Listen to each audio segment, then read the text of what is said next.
Samantala, Daang Kalikasan, sarado pa rin po hanggang sa ngayon. Alamin po natin ang detalye na yan kay Idol Matthew Pacheco. 104.7 IFM Report.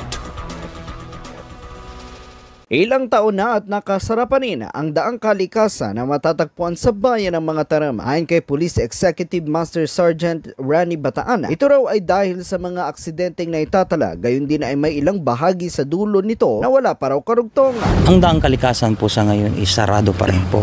Magmula ng start ng groundbreaking po ng 2017 hanggang ngayon sarado pa rin po. Kasi po ang sa Zambales hindi pa yata tapos. So para mapanatiling hindi makakapasok yung mga motorista, meron po tayong bantay dito ng 24/7. Kasama po yung mga barangay officials po para wala talagang makakapasok.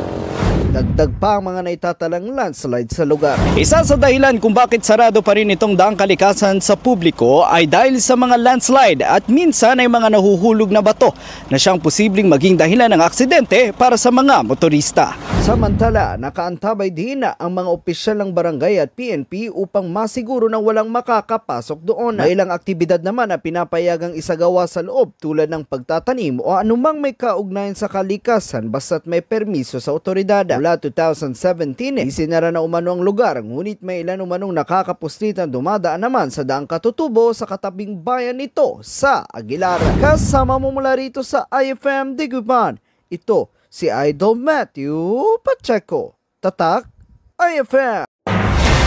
IFM News. IFM News. IFM News.